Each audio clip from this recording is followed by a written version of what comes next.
बिहार की राजनीति में एक बार फिर उपेंद्र कुशवाहा ने तूफान खड़ा कर दिया है। राष्ट्रीय लोक मोर्चा यानी आरएलएम अध्यक्ष और पूर्व केंद्रीय मंत्री उपेंद्र कुशवाहा ने नीतीश कुमार के उत्तराधिकारी चुनने के फैसले पर सवाल उठाते हुए कहा कि नीतीश कुमार इस मामले में विफल रहे। 16 मई को ललन सिंह ने एक बयान दिया। जब नीतीश कुमार ने नेतृत्व छोड़ने का फैसला किया तो उन्होंने खुद तय किया कि सम्राट चौधरी उनके उत्तराधिकारी होंगे।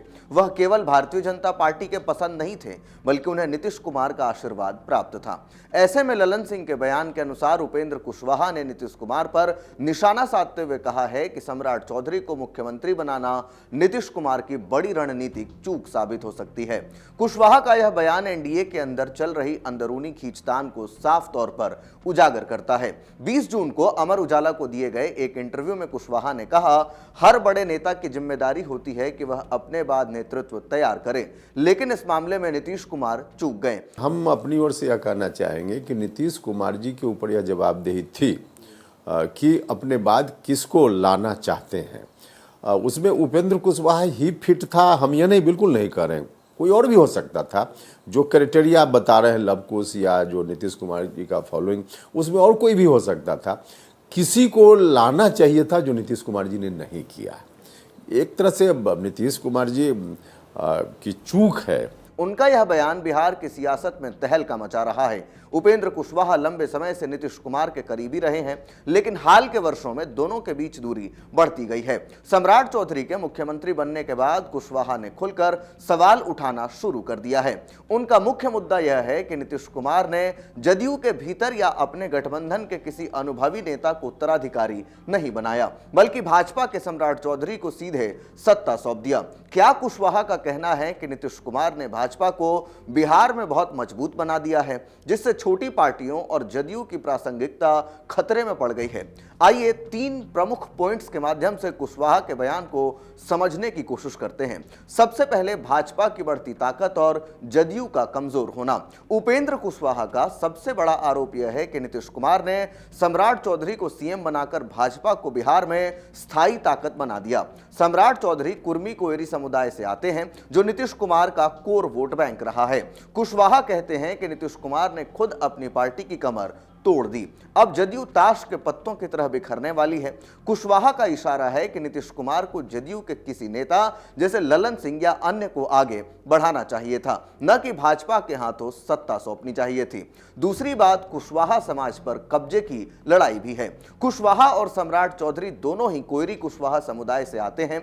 उपेंद्र कुशवाहा खुद को इस समाज का सबसे पुराना और वैचारिक नेता मानते हैं, जिसकी बिहार की आबादी में अनुमानित 4.3% हिस्सेदारी है। विश्लेषकों का मानना है कि कुशवाहा इस वोट बैंक पर अपना मुख्य दावेदार बनने की कोशिश कर रहे हैं।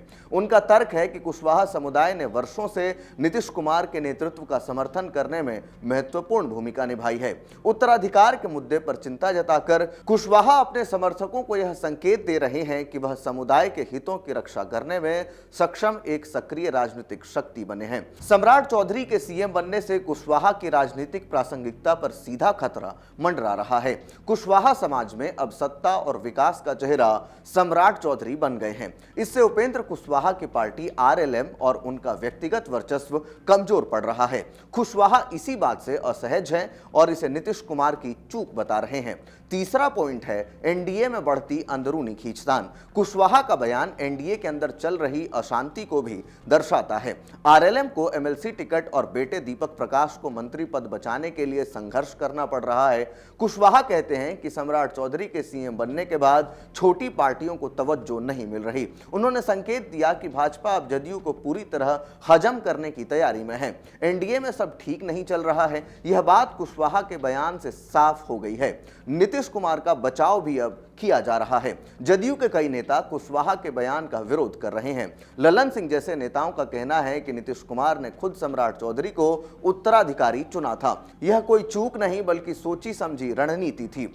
उपेंद्र कुशवाहा का यह बयान 2025 के विधानसभा चुनाव और सीएम सम्राट चौधरी के हाथ में सत्ता आने के बाद एनडीए की एकजुटता पर सवाल उठाता है।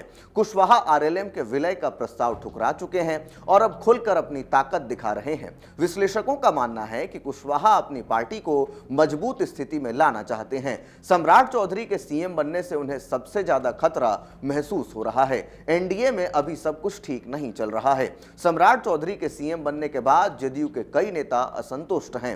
छोटी पार्टियां आरएलएम, वीआईपी, एचएएम भी मंत्री परिषद विस्तार और टिकट बंटवारे को लेकर नाराज हैं। उपेंद्र कुशवाहा के इस बयान के जरिए एनडीए के भीतर अपना वजन बढ़ाने की कोशिश है। उनका लक्ष्य कुशवाहा कोयरी वोट बैंक को एकजुट रखना और भाजपा की बढ़ती ताकत को रोकना है। अब ऐसे में एनडीए की एकजुटता कितनी बनी रहती है, यह देखना महत्वपूर्ण होगा। अगर कुशवाहा जैसे नेता अलग रणनीति अपनाते हैं तो एनडीए को नुकसान हो सकता है। नीतीश कुमार अभी भी एनडीए के संरक्षक बने हुए हैं, लेकिन उनके बाद की राजनीति में सम्राट चौधरी और उपेंद्र कुशवाहा के बीच सीधी टक्कर दिख रही है। तो उपेंद्र कुशवाहा का बयान बिहार की सियासत को नई दिशा दे रहा है। उन्होंने नीतीश कुमार की चूक बताकर सम्राट चौधरी को सीएम बनाने पर सवाल उठाया है। एनडीए के अंदर अशांति साफ दिख रही है। अब देखना यह है कि नीतीश कुमार और भाजपा इस अंदरूनी कलह को कैसे संभालते हैं। इस पूरे विषय को लेकर आप क्या कुछ सोचते हैं, कमेंट बॉक्स में हमें अपनी राय लिखकर जरूर दें। धन्यवाद। आपके राज्य की खबरें, आपके शहर की खबरें सबसे पहले जानने के लिए देखते रहें अमर उजाला। चैनल को सब्सक्राइब जरूर कर लें और पाएं हर अपडेट।